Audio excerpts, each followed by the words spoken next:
Kumusta po mga kaibigan at viewers here at Elevation TV PH? Ito po si Joyce Acervera Malyari para sa Kultura PH.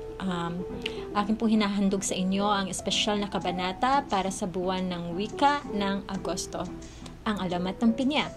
Inanyayahan ko po ang aking kapatid na si Irish para tulungan ako sa pagsasadula ng alamat na ito sa pamamagitan ng voice dubbing.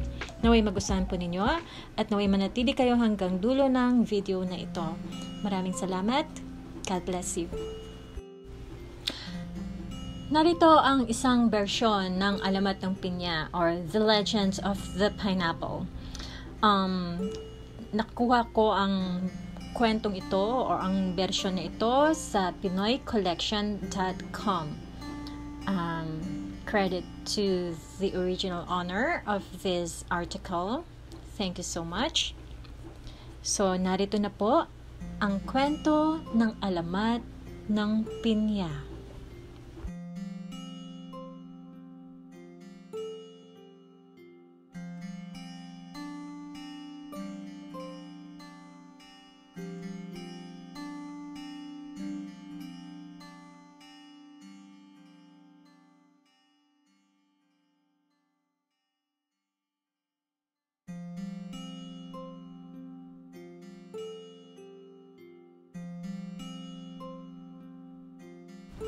Sa isang malayong pook ng lalawigan, nakatira ang mag-inang si Aling Osang at si Pina na kaisa-isang anak. Palibhasa'y bugtong na anak, hindi ito pinagagawa ng ina at sa halip siya ang nagtatrabaho ng lahat ng gawaing bahay. Ang katuwiran ng ina ay maliit pa naman si Pina. Marahil ay pag lumaki na ay gagawa rin siya. Kung kaya ang gawain ni Pina ay maglaro, maligo, magbihis at matulog. Si Pina ay lumaki sa layaw dahil na rin kay Aling Osang. Nais na sana ng ina na turuan ang anak na gumawa, ngunit naging ugali na nito ang katamaran. Kaya sa malimit na pangyayari, hindi na mautusan ng ina ang anak.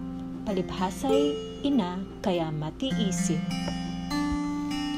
Kung ayaw magtrabaho ng anak, siya na ang gumagawa. Tumagal ang sakit ni Aling Osang. Nagrereklamo na si Pina na pagod na raw ito sa paglilingkod sa ina. Isang umaga, si Pina'y nagluto at maghahain na lamang ito, ngunit hindi makita ang sandok. Saan kaya naroon ang sandok? Ang sambit nito. Hanapin mo. Nariyan lamang yan. Ang sagot ng ina. Kanina pa nga ako hanap ng hanap talagang wala. Sabi ng anak. Bakit ba hindi ka nalang magkaroon ng maraming mata nang makita mo ang hinahanap mo? Ito talagang anak ko, walang katsaga-tsaga. Marami na naman kayong sinasermonan pa. Ang wika ng anak sabay panaog. Marahil ay hahanapin niya ang sandok sa silong at baka nahulog. Lumipas ang mga oras ngunit hindi na nakabalik si Pina sa itaas. Nawala siya na parang bula na naglaho at walang nakakita sa kanya kahit kapitbahay. Talaga?